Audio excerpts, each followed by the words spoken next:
How's it going, everybody? Greg here, Gregarious Media, and welcome to another installment of Discog Devil. I previously went over the worst to best albums of Tyler, the Creator's discography. Today I'm going to be doing a worst to best track style review of his latest release, Flower Boy, also known as Scumfuck Flower Boy. This album followed up what I considered to be his worst album, Cherry Bomb, in 2015, where that album was riddled with sonic inconsistencies and terrible mixing, and overall just a very poor album considering that Tyler had just moved to Columbia Records, and this was sort of the major label album, and it didn't really work. If you want more of my thoughts on Cherry Bomb, go see my worst to best albums of Tyler's discography video after this. Flower Boy comes in 2017, and we get the singles Who Dat Boy, 911 Mr. Lonely, and Boredom. And I was hyped because this was some of the best sounding material that Tyler has made up to this point. And I was really curious to see as to where sonically this album was going to go. To say the least, this is one of my favorite albums of last year for a very good reason. So how does each track stack up? That's what we're here to find out. This is Discog Devil, Tyler the Creator, Flower Boy review. Let's go.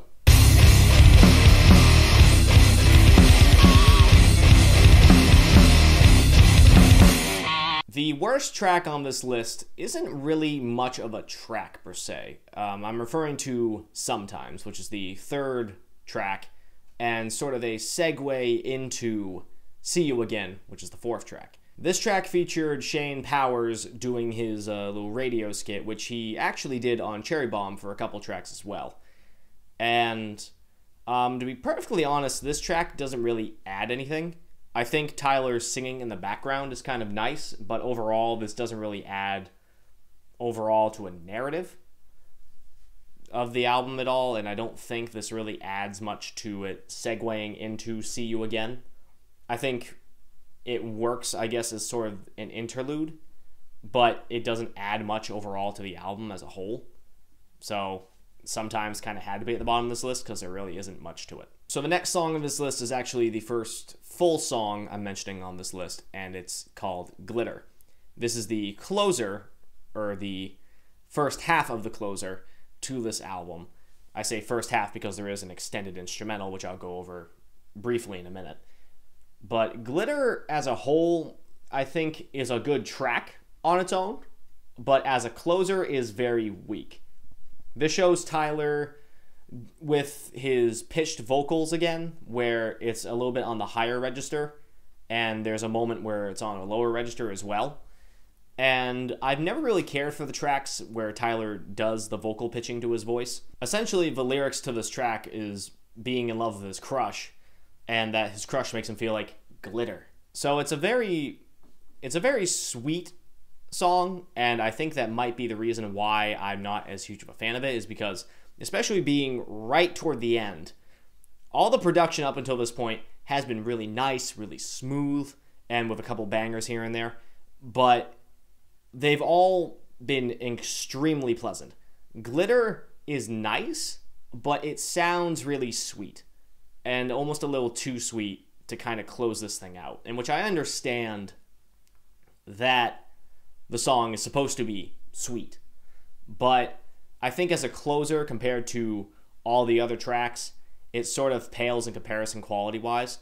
Again, on its own merit, it's fine, but as a whole to the album, it doesn't really close off the album on a very strong note, which is where I get into the instrumental, Enjoy Right Now, Today. Now, this is an extension of Glitter, where it's basically a really nice instrumental. The first half is a pretty nice, funky sort of beat that you can sort of ride out to, and then the second half kind of goes into some very light strings and percussion, sort of a little bit jazzy toward the end. So it's a really nice instrumental, in which I think does kind of close off the album pretty well. It's instrumentally a little more consistent with the rest of the album, but of course it's an instrumental, and I kind of like more tracks with Tyler actually rapping. It with the exclusion of glitter for reasons previously listed. So next on this list, we have the Lil Wayne song, Droppin Seeds. I say Lil Wayne song primarily because the whole song is just a Lil Wayne verse.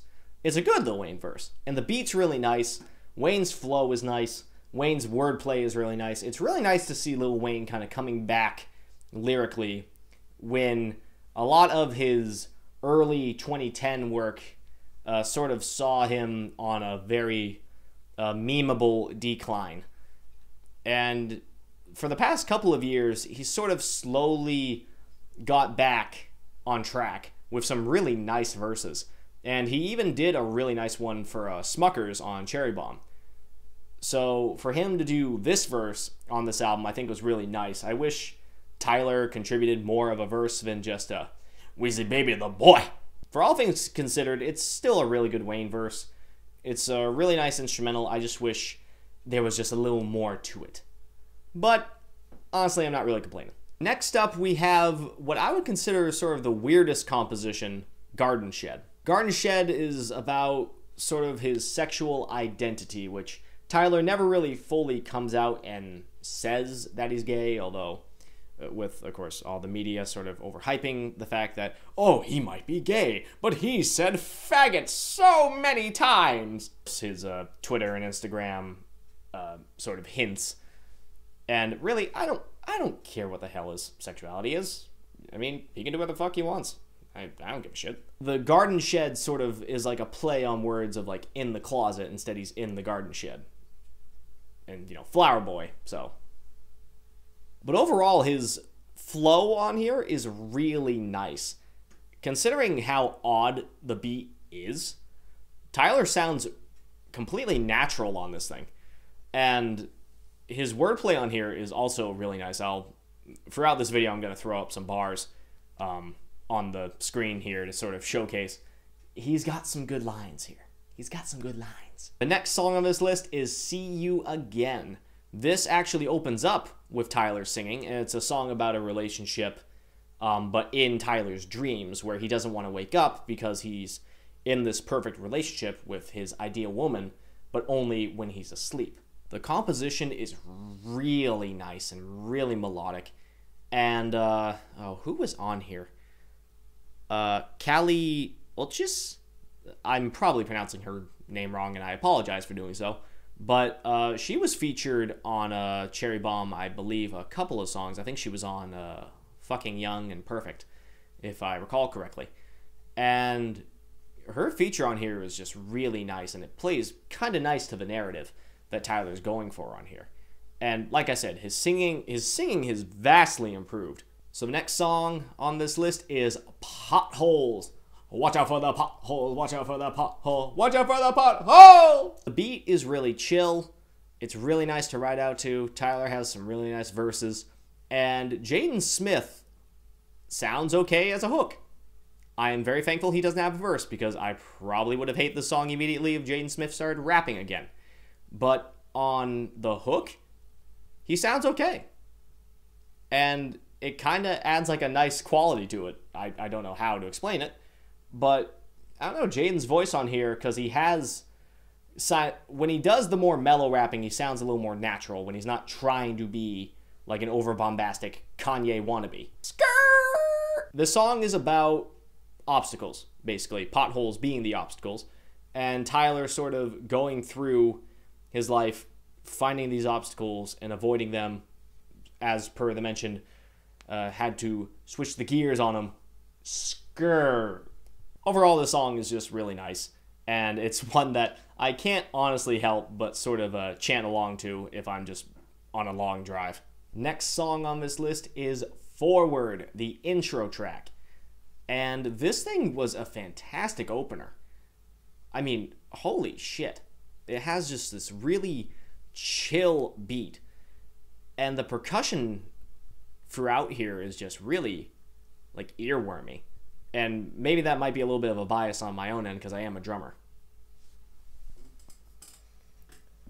Look at my drum kit, that's probably out of focus.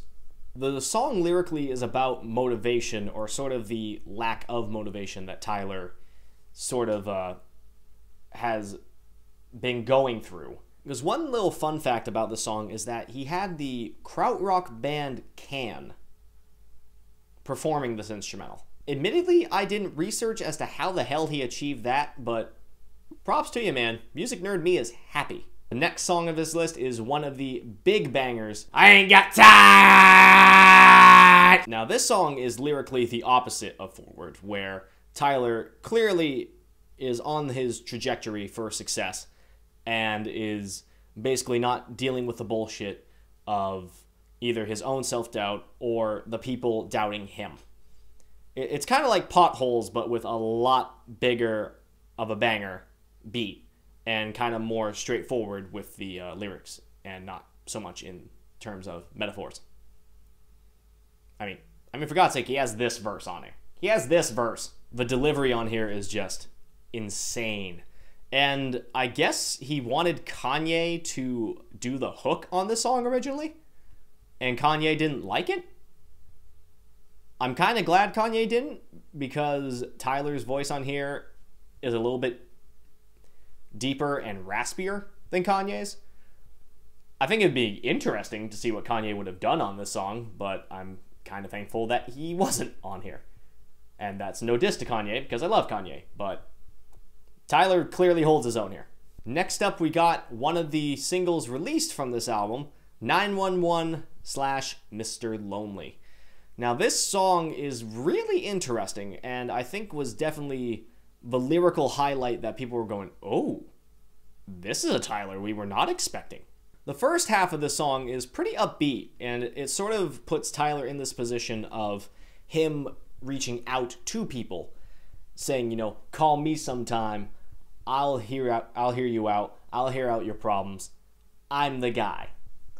But then as the song progresses and Tyler starts rapping his verse in the first half, it starts sort of coming undone, the persona that he's perfectly fine, that he's okay, when he starts really revealing that he's the saddest man in the world and that he's the one that needs help, which then goes into Mr. Lonely, and the beat just switches, and Tyler just, his flow goes way the fuck off on this song, and not like offbeat, I mean like off as in amazing. It just sort of continues down this downward spiral, and where then he says, so I don't have to call that 911. Because he's looking for someone to come out and help him, to reach out to him. One thing I didn't know about this track going into this review up until, you know, this review, redundancy. The one thing I didn't know about this song until, you know, going more in-depth research into this track was how many features were on this song. The first half alone, let me look at the notes here. The first half alone has Frank Ocean, Steve Lacy, and Anna of the North, and which all of them do fantastic on this first half.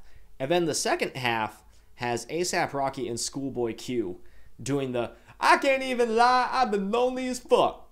I can't even lie, I've been lonely as fuck. Lonely, lonely, lonely, lonely. I actually didn't have any idea how many people were on this one song, and all of them were utilized so great. It kind of reminds me of the type of features that would be on like Kanye's Beautiful Dark Twisted Fantasy, where he had a ton of featured artists, and yet they all blended so well together that you honestly had no idea until you read the list of people just how many were on this song. Next on this list we have Who Dat Boy, the other single from this album. I think it was actually the first single, and 911 Mr. Lonely was the second, or they both came out at the same time. I don't recall. The screen will correct me. Who Dat Boy is such a goddamn banger, and it has such a build-up too. I thought that build-up was actually just part of like the music video, but I am so glad that was actually part of the whole song, because that string build-up and like the really like schizophrenic synth line, and which then just goes into this really nice, dark, and sinister beat with Tyler just rapping bars about swag and shit, but to such a degree that I don't think he's done before. And then A$AP Rocky as the feature on here with his verse is really fucking hilarious, actually. And his flow on here also is really insane. Both of them, their chemistry on the song is just nuts. Into the top 3, my key 3 tracks for this album. And for the bronze, we have November. November also has sort of a weird beat, or not one that I would normally consider Tyler rapping over. But Tyler really holds his own on this album. He sounds natural on every single beat here. And his flows and his lyricism on here is really kind of fantastic. The beat is really cool, and then it has this switch up, in which I'm going to address the lyrics before I address the little switch up there. Lyrically, this is about Tyler and sort of his insecurities on life, his insecurities with relationships, whether it's with, women, whether it's with his friends or his family or his manager. And he just is kind of having this paranoid breakdown, and where then he sort of says, "Take me back to November." And he basically reminisces about November, not so much in his verse. He does address it in the verse, but it's actually in the breakdown where November really plays his part. Odd future Sundays where they would be skating. There would be, he talks about performing with Lil Wayne and that he cried because it was like his dream come true. He booked his first feature film. He was gifted Gets and I'm just going to put this all up on the screen. But essentially, a lot of things happened during this month, and it was some of his best shit ever. And he really just wants to go back there because that was when he was at his happiest and at his most optimistic. And which then leads into the second verse, where he's actually going to leave a message to his love interest, and which then leads into Glitter. His verses on here, especially the first really long one, is really fantastic. Just the whole concept of this song and how it's executed is just really well done. For the silver, we have the third single to this album, Boredom, which lyrically is about, well, take a fucking guess. Everything about this song is just so good. As soon as this was a single, I was immediately sold. I was already pretty sold on the first two. But then, as Boredom came out, I'm like, okay, all three are consistently great. Let's see where this album goes, and I'm very glad I checked it out. But this song in particular was just amazing, considering the topic is about just Tyler being bored, wishing that he was with his friends, wondering why his friends, aren't calling him back to hang out or anything, and how he's just bored out of his goddamn mind, and yet the song sounds so good. And his features with Rex and Anna on here are just fantastic. The chorus is so sticky and so nice. It's sweet, but like the best kind of sweet. I'm a type 1 diabetic. This will not put me into a goddamn coma. This is the perfect level of sweet. And at number 1 for the gold track off Flower Boy is Where This Flower Blooms, the second track. This song is really pretty chill for the most part, but the added percussion, the way that the rhythm is on here is just so fucking good. I love it. The song is basically sort of like a continuation of Forward, where the first verse is talking about Tyler, dreaming big and kind of trying to find his motivation and sort of questioning how to achieve it.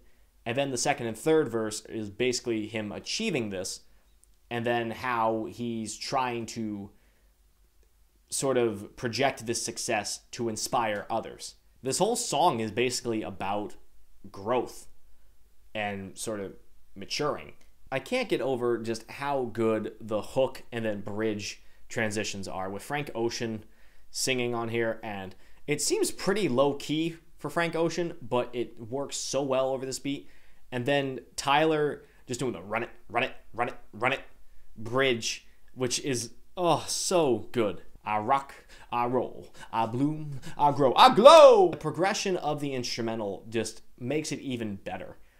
And I don't honestly know how to explain how good this is besides just throwing up, you know, some lyrics here on the screen and basically telling you to check this song out. If you haven't checked out the album already, you know, give this one a listen and then listen to the entire thing. Or better yet, just listen to the whole thing because this album is fucking gold. This album, to me, is Tyler's best. And I'm really hoping that Tyler sort of continues with this level of quality throughout his next project. As long as he doesn't cherry bomb to this shit, I'm gonna be sticking with him. Flower Boy, or Scumfuck Flower Boy, gets a big fat 4.5 out of 5 for me. If this were the Fantano scale, I would give this a strong 8 to a light 9. This is seriously Tyler's best project. I cannot recommend this album any more than other people probably have already. But if you, for some reason, stumble upon this video and go, huh, well, this guy told me to check out the album, maybe I should. Fucking do it! Tell me what your favorite track was and favorite tracks from this album in the comment section down below. In the description box, you'll find a link to all my social medias. And on the screen here, you're going to find a playlist to my previous videos of Discog Devil, and then also my worst 2 best albums of Tyler the Creator here. Thank you all for watching. I'm Greg of Gregarious Media. See you next week.